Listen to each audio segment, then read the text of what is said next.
Hey everybody, welcome to Dear Frannie. I am your host, Catherine LeBlanc, founder of Franchise Fractionals, and today we're talking tech. I have some awesome tech leaders here to answer your tech questions, and I'm going to let them introduce themselves. Marina, why don't you go first? Oh, thanks a lot for having me, Catherine. I really appreciate it. So I'm Marina O'Rourke, and I'm a fractional CIO with a group called T-Source IT. And we provide fractional IT services and support to growing brands, typically brands between 75 and 500 locations that don't have a CIO, but know they need tech help. Awesome. And Chris? Thank you. It's great being on the show. I am Chris Peterson. I am the CEO of the Restaurant Assistants and founder of Franchisee. The Restaurant Assistants, we do outsourced accounting and outsourced technology, everything from outsourced CTO down to 24/7 help desk support for groups that already have their own internal teams. And for Franchisee, we are a data reporting tool for franchise systems. So franchisees can see where they rank within a system and what their overall health is as a franchisee. So it's great to be on. Awesome. Yes, excited to chat with you about the questions that we have today, very specifically about tech. But first, I want to start with our hot takes. So I haven't gotten any preview of the hot takes this episode, so I'm excited to hear what you guys are bringing to the table. Chris, let's start with your hot take. Yep. My hot take is basically for a franchise system, from the very beginning, even if you have 5 locations starting out up to hundreds of locations, is locking down your tech stack as much as possible for data reporting and full cohesiveness across your tech stack. Usually we come in and we're cleaning up a lot of messes because it was the wild, wild west at the beginning. So lock down the system and really from a corporate level control access of what's being built within your tech stack. So that's my hot take. When you say lock it down, you mean don't let franchisor has to approve and decide which platforms they're going to bring into the system. Yep. And also from a menu building standpoint, menu items, discounts, everything across the board built internally from the corporate standpoint. So we can actually see data from the beginning, even as a young franchise system. So franchisees typically hate it, but it's the hot take. Yes, no, I couldn't agree more because I've been in situations where it's like, where is this menu item? Where do we have any historical data? How is it going? And it, because it was the Wild West and everybody's system was customized, we can't move forward. I think one of the other things that I've seen is where the system is built, but so-and-so wants this feature. And so we go ahead and give so-and-so this feature. And then 6 months later, we say, hey, we have this great new technology we want to roll out. Oh, we can't because so-and-so has this feature and it's blocking the build. So yes, that's a fantastic tip. Marina, what do you think about that? Really important. And I think it goes to thinking about technology strategy is business strategy. And I think that Chris and I see a lot of the same mistakes, not because people aren't well-intentioned, but they get a franchise idea and they think about adding locations and operationalizing it. Technology is how you operationalize and standardize it. And so I just urge brands, think about tech from the beginning. Think about what you want your results to look like at 25 locations, 50, and even 1,000. Dream about it. What does that look like for data consistency, right? There are some easy ways that you can make decisions that will set you up for that. But if you don't, then you're going to end up spending a lot of money cleaning up your mess. Yeah, and that's what it is. It's resources. If you don't do it now, you're going to spend resources later, whether it's money or time, cleaning it up. Marina, what is your hot take today? So my hot take is that technology will radically transform franchising, making the traditional franchise models obsolete. Wow, that's a bold statement. I know. And I think part of it goes to the fact that traditionally franchise brands have not been technology first brands, with the exception of folks like Domino's, who are bold enough to call them a technology company who sells pizza. Mhm. But there will be emerging brands that come in technology first, and they're going to start to scream ahead of their competitors because of the ways that they're implementing technology. Mhm. And it's going to be important for them to really think about what they want that outcome to look like, because the technology that is available to franchisees today have always been ahead of the franchisor is becoming more and more readily accessible. So if brands aren't thinking about it now, and they aren't thinking about the emerging brands that are going to come in technology first, they may become obsolete because they weren't paying attention. And I always think back to what Fred DeLuca said: we never want to become the next Howard Johnsons. Well, and I'm going to have a counterpoint to you, because I think that when Domino's came out and said, "Hey, we're a technology company that sells pizza," that was a bold statement, and it was super neat, especially from a marketing perspective, because Right. what they're doing is making it easier for the guest, their end user, to interact with the brand through technology. And what I'll push back on is, and I think you phrased it the right way, where it's a technology first mindset, but technology is not your product. You have to have Correct. a proprietary, unique selling proposition product that people want in order to have a business, period. And so technology isn't going to fix that if you don't have a product people want. And so I like the way you phrased it as technology thinking first. Well, and look what happened to Domino's when people were really upset about the quality of their pizza, and Yeah. then they actually had to address the product. So Mhm. you're 100% right. They go hand in hand. Yeah. And Chris, do you have any thoughts on that? No, I think always going back to the why of a restaurant group, of their product and their customer experience, is very, very important from a foundational aspect. But having the technology the building blocks for that growth, I think, is important. I think there are brands we've seen come and go that are emerging, that are very tech focused, but I always see them, like the virtual kitchen space had its time in history, and we've seen a lot of those brands collapse with having no customer service presence and focus. So I think there's still a big important piece on the foundation of the restaurant, but I think technology is the building blocks for tomorrow's restaurant groups. Yeah, I agree. So on the tech theme, my hot take is a little bit, I always think my hot takes are boring, but I feel very passionate about this. My hot take is that documentation should be the cornerstone of your tech strategy. And when I say documentation, I do mean as detailed as writing down your system architecture and how you do things within your architecture. But to start out, it could be as mundane as creating a list of all the platforms you use, and then a column for what are you using them for. Because I guarantee you have redundancy, and you have not thought through, and I know we're going to get into this, but you haven't thought through how these systems are working together, and you're just going after bright and shiny. And I say that as a blanket statement because I've seen every single person do it.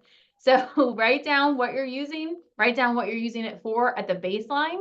But then once you are in the system, you have to write down how they're working together and the how-tos. And I have to beg technology folks to get this documentation going. But I think it's the cornerstone of a tech program. What do you guys you all are the pros. Tell me what you think of that. Well, I'll just jump in and say it's music to my ears to say that.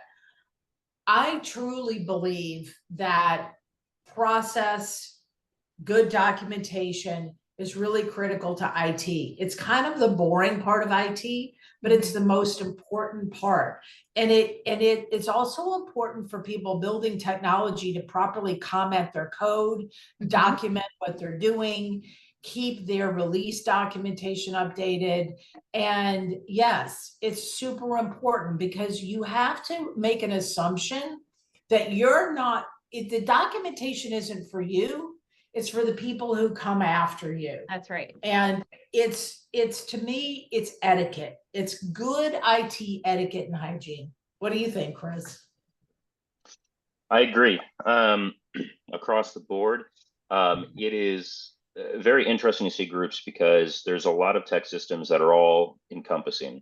If we look at Toast POS for restaurants, they have a lot of different pieces, and this is all POS systems. We have scheduling software, we have inventory software, we have all these components that one system can do. Is it the best? Is it what your group needs? Probably not for all those different pieces, but understanding what your tech stack currently has, what its capabilities are, there probably are systems that are being double purchased, we'll say. Let's say Toast scheduling would work perfect, but you also pay for hot schedules or things like that. Or you might have a back office system, Restaurant 365, which has scheduling software, but you've never even used that software and you're paying for that and hot schedules. There's a lot of overlap in systems in today's world. So I think documenting and understanding what's the best and what the needs are for your group, you can start to kick out the software systems you don't need, or add additional systems that might be able to take on what the POS version might not be able to handle. So Right. Well, I guess it wasn't that hot because you guys both agree. We're talking to all the non-tech people. Write it down. Okay, let's jump into our question. But first, I want to tell you about franchise fractionals. Scaling your franchise doesn't mean going it alone. With franchise fractionals, you have access to the top tier talent you need when you need it. From finance to operations and marketing and tech, our fractional executives have been where you want to go. Don't let the full-time commitment of executive roles hold you back. Visit franchisefractionals.com today to discover how our leaders can help pave the way for your franchise's success. All right, our question today, again, going along with our tech theme of this episode. As a growing brand, I have limited resources, but also understand that my technology ecosystem will be the backbone of my system. As we're making decisions on our business today, what considerations should we keep in mind to ensure our technology can scale with future growth? How can we build a tech stack that supports both current and future business needs with our limited resources? So I have lots of opinions, but I'm gonna let you guys go first. Marina, let's kick off with you. So that is, first of all, a really great question. And I really think it comes back to what I said before, which is that technology strategy is business strategy. So you need to make your technology strategy a core of your business strategy. And part of the way you do that is evaluate what problems do you need technology to solve, both for you as the franchisor and for your franchisees. And then second, the franchise family is fantastic and people will share information. If you think there's a tool you're interested in, ask the company to give you referrals. Go talk to other people. Ask them if you need a CRM for Fran Dev. What are you using? How is it working for you? What are the pluses and minuses? That to me is one of the great things about franchising is that people will share with you.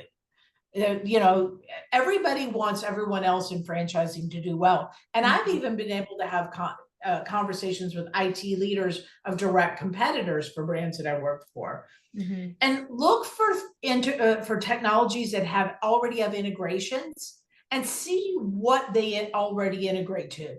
And the for example, of restaurant technology, there's a lot of point of sale systems that integrate to a number of back office solutions, online ordering, et cetera. And some of them actually bring a lot of that functionality into a single platform. So thinking about all of the systems and the integration and how the data flows in the early days is going to make your life easier.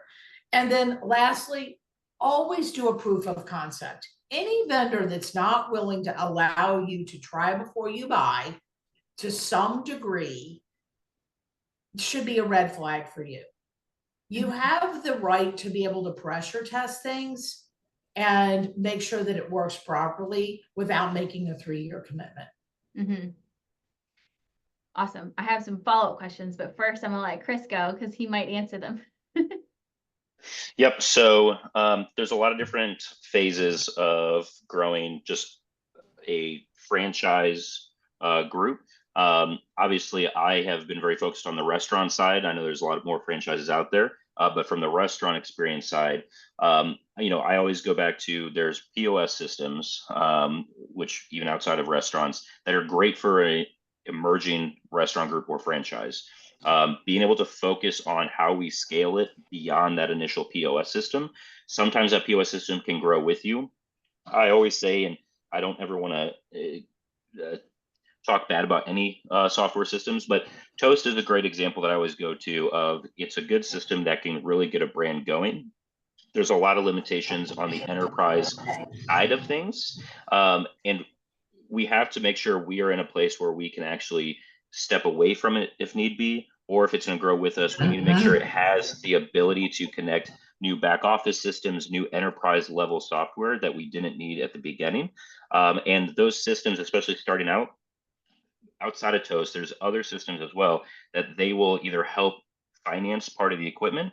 There's ways, and you can play with payments in today's world, where if you don't have the money to start with, you can get into different situations where some of the hardware is provided. There's a lot of red tape, and I always tell people to be very careful of that. Payments is the only focus for most companies in today's world. And I absolutely hate it because there's a lot of groups that'll lock people into long-term contracts with a system that doesn't work. So there's a lot of things to be very careful of, and with the right people, they can help navigate those waters for you. But yeah, that's the big piece, is just understanding the systems out there and knowing you're going to probably change at some point as you outgrow your system, and making sure you're in the right place. I hate contracts that are beyond 1 year terms. I've always usually negotiated all my contracts back down to 12 months. So that way, if it isn't the right system or you outgrow it, there isn't these auto renewals that lock you in and just hold you for another 3 years. So yeah, that's kind of my take on the question. So, what I'm hearing from you guys is making sure that you identify systems that can integrate for future needs. But also, Chris, I think that what you just said was interesting, because when we talk about tech, when I talk about tech to franchisors, I talk about tech to tech leaders like yourselves, we do want to find the most, unicorn is like the most flexible system that is out of the box, but then also can customize to our needs, but also doesn't require a lot of investment from us to customize them to the needs, and then integrates with all the things that we don't even know we're going to get yet. And so, I think that in the restaurant world, and really in any industry, those operating systems are your base. And when you're making that selection, I think, Chris, what you said, if I were a franchisor, I would breathe a sigh of relief, because you said, hey, you're going to change. Change is inevitable. The operation system that you pick today may not be the one that you need in 3 years, but you can't change every year from an operating system. You're going to pull your hair out. But so, when we're thinking about that tech stack and how to build out because what I'm also hearing is maybe we start with a roadmap of what do we need today? What are we going to need in 3 to 5 years? And look at, what is that 3 to 5 year need? And are there decisions we need to make today to be set up for that 3 to 5 year need? And that's what I think about when I think about, your limited resources, because emerging brands don't have the dollars to invest in all of the tech solutions that are going to, revolutionize their company. And, everybody claims they're going to save you a bunch of money because they're going to automate things. But you just can't afford all of it. And so what I'm hearing is, start with a base and then look out so that you can hold on to that base as long as possible, but be okay when it's time to change. I think, the other question I have for you guys is, with that limited resources, kind of where, if we're going to start with the operating system, how do you approach building out your tech roadmap? Especially because the brands that we're, hopefully talking to are brands that don't yet have a CIO or a CTO on board. And that, it's usually the founder is an owner operator that moves into the franchise role, and they might not have their executive team built out. And so, when you're thinking about that roadmap, what are some key things that they should think about before they build it out? Marina, you want to go? I think the easiest thing to do is to literally take an operations point of view.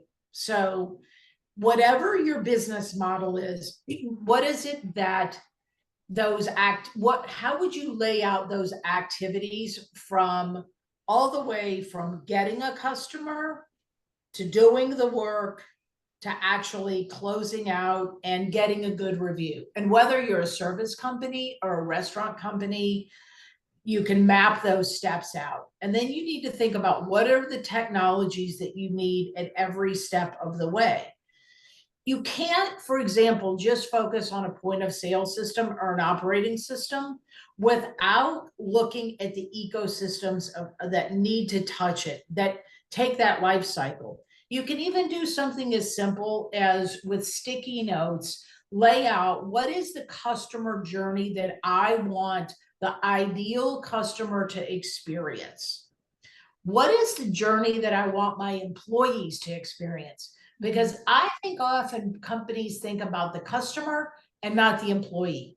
And if it's too hard for the employee to operate the technology in the business, I can guarantee you it isn't going to be a great customer experience. Mm-hmm. I think that's a great point, because from a marketing perspective, I always go to guest first. What is, I operate from what does it take to bring that guest exactly like you said, through that customer journey from awareness all the way to advocate. But to your point, you have to think about that employee experience and the franchisee experience, right? So what do we want them to be doing to forward their business and to improve their business? So I think that's a great point. Chris, what do you think as far as how do they take the first steps to building out their roadmap? Yep, I think the point of sale is one of the first pieces to look at because that's ultimately the brain of what the operation is going to be. And then you can also see what connects into it. Our company is very heavily involved in the accounting side of restaurants, so we have a big focus on what back office systems can connect. Your restaurant 365s, data centrals, decision logic, there's tons of them now. But then from there also, how do we get the customer in through the door? When you're starting up, you might not have the ability to have a point of sale, a back office, a native online ordering solution, a native online catering solution. So you can piecemeal it. I personally hate third parties from a sales driver. I know it's always questionable. Maybe that's the hot take from earlier, but it's a great lead generation tool, especially as a startup. It brings customers into your restaurant, and obviously you want to move them over to your own tech stack, your own native online ordering. But until you have those systems in place, it's a very cheap option. Sure, they take a huge commission, but you're not funneling money out of your pocket from the beginning to get the customer. So it's a give and take. So you can put those pieces in place to bring the customer in and then start adding. Typically, and right now, the big buzzword, and I think rightfully so, is catering in the restaurant space to continue to drive sales. A lot of groups aren't using their own native catering system because that's another large fee for each franchisee. It benefits them because you have pretty much ezCater is the king of third-party catering. They take huge commissions. They ask you to put on advertising on top of it, and they take even more money, which is a great lead generation tool, but it's not bringing money to the bottom line. And so a lot of groups are now looking at native catering. You have a lot of tech companies that are rushing to build out catering software, so groups can add it and drive money for their franchisees. So I think the industry keeps expanding, and it's what can we do today for cheap using third-party systems like ezCater for catering, but now how do I bring them into my own system? How do I build out my own catering platform so we can own the story versus ezCater owning it? So And Chris, don't you also think another consideration is owning the data? If you go with third parties, I'd like to recommend that whenever possible, you do a deal where you own that data or at least share in that data. Correct, 100%. If we can start understanding our customer, and there's a lot of pieces with this, understand the customers coming into our restaurant, understanding what they're ordering, how frequently they're ordering is great. But then beyond that is the marketing side of, if we actually have the data there, we can start reaching out to the customer and actually marketing to them. Payments is another front. With certain payment systems, we can understand the demographics that are coming into our restaurant or ordering online. If we're using third party, it's much more limited, and we don't know where we can start putting our marketing dollars for e-commerce solutions or just online ordering systems. So I definitely agree with that for the data side. Yeah, and I think, I hope that it's a well-known practice now around third-party acquisition, and then the goal, the path, how you have to have a path from getting that customer through third-party acquisition and turning them into your owned customer. And when we say third-party acquisition, it's not just in the restaurant world. It's Easy Cater, it's Uber, it's DoorDash. In the non-restaurant world, there's Groupon, there's ClassPass in the wellness space. There's tons of these platforms that have recognized the need to bring solutions together. And so I would encourage brands to think about that acquisition as a marketing acquisition cost, but how do you leverage and build loyalty with that customer and bring them into your own environment? So that's just a little marketing aside on the tech features. And so I do want to follow up with a question around at that scale. And so, I know that I've seen a lot of businesses make some decisions based on where they are today and not necessarily think about where they are in the future. And making decisions on, hey, I have 10 units today, but I'm going to have 100 in the future. How should I set this up? Or, what I see too is that brands, when they start out, they're getting owner operators in there, but eventually they graduate to multi-unit. And do you have the infrastructure to then support multi-unit ownership? And so, again, with limited resources, because we don't all have, endless banks, we're funding this growth through income.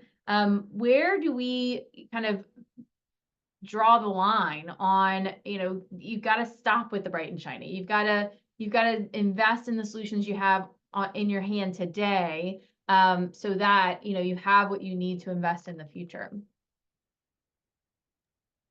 Chris, you want to take that? Yeah, like I said, I think from the restaurant space, the point of sale is the brain behind it. If we can get a system that can last with us for a while, we can add on additional systems as they come. But that being said, we need to focus on the systems we already have in place, making sure we have the most efficient way set up for our customers to come in, for our data to flow in, and that we have the correct reporting, especially for the operators of being able to run multi-unit. There's always something I talk about which is data intoxication. I do see a lot of operators that there's these awesome platforms like Restaurant 365 and Data Central and all these back office systems that operators start sitting at their desk and all they do is look at the data nonstop and they forget about the operations and the customer experience in the restaurant. And you see that with a lot of new multi-unit owners because they're like, hey, I have a regional GM and this is perfect. I'm going to sit here and just go through the numbers. But it starts to fall apart. So it's how do we use the data we have and get very actionable KPIs for the operator so they can work with their teams in the store to make sure they're still taking care of increasing sales, that they're still taking care of making sure the reviews are where they should be, that the food quality is there, without overloading the operator of, hey, here's a million different data points. Just sit back and just intoxicate yourself with it. So I think it's making sure we're fine tuning all the systems as we add to it, but making it very simple and easy for the operators as they continue to grow as multi-unit franchisees. Yeah, I think that's a great point. You can always get more data. And I love data. I think that, using it to make business decisions is the only way to operate. But to your point, I think as franchisors, our responsibility is to point them into the direction of this is the key point, right? So this is the key piece of data, we call them KPIs, key performance indicators, that is going to help you be successful. And so, making sure that when you are providing that data to your franchisees, whether they're single unit or multi-unit, pointing them in the right direction of what those KPIs should be instead of just swimming in it. Yeah, I think that's a great point. Marina, what do you have to add? Well, I think that it's important to think about when you look at your technology, what hierarchy does it support? So when you think about getting to multi-unit operators, think about all the variations you can have. And a multi-unit operator is going to want to be able to see their store group. Does your technology allow for that? If it doesn't, that's going to create a lot of frustration. The other thing is you got to think about how you train and support these technologies. Just like you said, it's not good enough to say, hey, in the case of a restaurant, you really better be watching your labor cost and your food cost. What are the tools that you're giving them? How are they supposed to use them? And what kind of reporting are they getting? And when do they monitor those KPIs? So it's the whole piece of things. And I know that that can be overwhelming. Excuse me, but again, look for vendors that will help you. Will they help you get everything set up properly? What type of support and training tools do they already have in place? Right? Mhm. You don't have to figure out how to do it all yourself if you find great vendor partners. And it's worth taking the time to do that. And again, doing a proof of concept to the proofs in the pudding. Yeah. That's awesome. I want to sum up some of the key takeaways that I'm taking away from what you guys are saying, and I want to know if I've missed anything. So when thinking about your tech stack, build the plan so that you can identify solutions that you can bring on today that will help you in the future. However, when you're thinking about your tech stack, don't get into contracts that are going to lock you in too far into the future. So try and negotiate for that 1 year. Most companies want a 3 year, but to these guys' point, you want to try and get to that 1 year mark. I've also heard you want to try before you buy, push for a proof of concept, especially in that operating system space, because that's you're going to be your golden nugget. And then think about your data integrity from the beginning. So setting up systems that are not changeable by location, locking down the permissions and the access that people have to the system. Not to say that you're not going to make changes based on feedback, but you don't want to make changes on one location that is not going to be scalable to the rest of the locations. What other tips have I missed?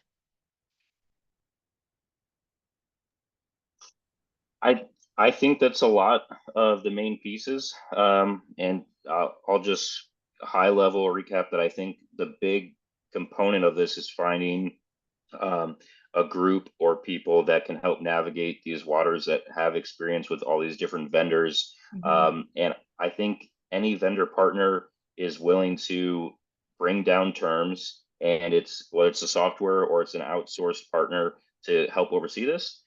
If they're not providing the resources, the data, and the pieces that you actually need, and they're not living up to being a good partner, you should be able to walk away. So that's my take on it. So yeah.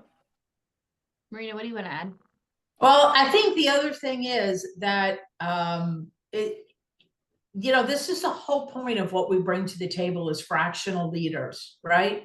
We understand that brands can't necessarily afford a full-time person, but with the right type of leader, even in fairly small chunks of time, you can get meaningful things. Because let's face it, we've built roadmaps, we've built customer journeys, we understand integration. So just because you don't have a lot of money doesn't mean that you can't find great qualified help, especially when you're looking to fractional resources. So I just would encourage folks not to assume that you can't afford some kind of expertise. Yeah, and I want to pull on that a little bit. So, obviously, when we think about emerging brands, or not even emerging brands, but even brands that have seen growth but haven't yet brought on executive leadership.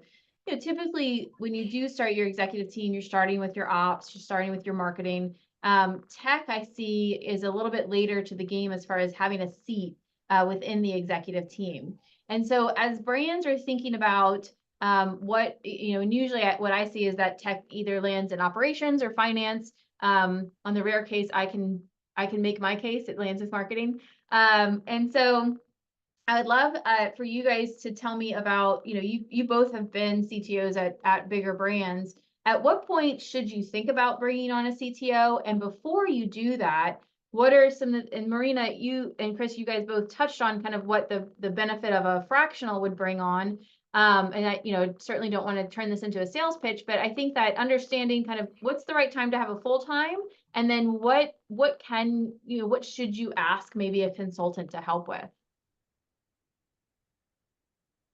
So I think I think there's a fundamental mindset that needs to change in the industry, and that is IT is not a cost center, it's a strategy. And honestly, that's the mistake that I see too many brands making, that it's a cost center. Mhm. And candidly, when brands put roll technology under finance, that's usually a flag to me that they're going to look at it as a cost center. Mhm. There's a lot of integration with marketing, and I think there's a lot more marketing executives that bring technology expertise to the table because there's so much technology that powers marketing. Mhm. But you've really got to make a decision that it's part of your strategy. And I think as soon as you can bring fractional part-time help on, you should, because when you do technology right, it helps you and your franchisees to grow profitably. Mhm. When you'll know when you can afford that person, and most of us in fractional roles want to work ourselves out of a job, and the last thing we want to do is help you hire somebody full time. Mhm. And I think you'll know when the time is right for that. But if you wait too late to bring that help in, it's going to cost a lot more money and a lot more time. And it usually happens when franchisees are really upset because the technology is not working for them. Mhm. Yeah, that's a good point. Chris, what has your experience taught you? Yep. I'm biased, obviously, with the company that I run. I personally believe both technology and the finance departments within a restaurant organization or franchise organization are not necessarily needed. I think on the finance side, CFO and controller are probably the two spots that are needed for a group. Everything below that should be and can be outsourced. Same with technology. I think having an outsource or a fractional CTO to help drive the strategy, to help oversee a new implementation is great.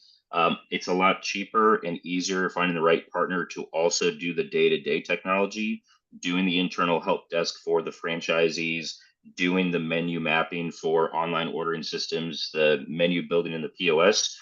It saves a lot of money to not have to build an entire internal team. And I see a lot of emerging brands that they have 3, 4, 5 people on the tech team when the job can be done probably by one if they're efficient. But if they have an outsourced group, they have an entire team at probably less the cost of one person. So I think it's very important to not overload the corporate teams, but you have to find the right partners to do that. Right. There's groups that they provide terrible support, and so people experience that, and they're like, "We're done with it. We're going to bring everything internal," and they start putting tons of money into those roles that aren't technically needed if you have the right partner. So that's kind of how I see that area. I think realistically, having an internal CTO is needed when you are so massive that the software systems in the industry don't match what you actually need, and you start building internal systems yourself, and you need to have that control and have your own like developers, things like that. We see that with Yum brands, for example. They have a lot of their own internal systems that are built and maintained, and at that point, yes, you need an internal CTO, you need internal developers. But for emerging brands, 25 locations to even up to 500 locations, a lot of times you can do it without having those people on the internal team. So Yeah. Yeah. So it sounds like it depends on needs.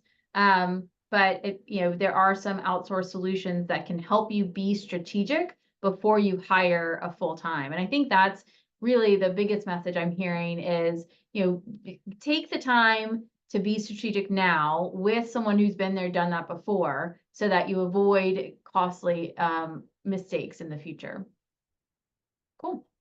Okay, well, this has been a very informative episode of Dear Frannie. Thank you guys so much for joining me. I look forward to continuing our conversation all about tech. And thank you for listening. If you have a question for Dear Frannie, you can email us at hello@franchisefractionals.com. See you next time.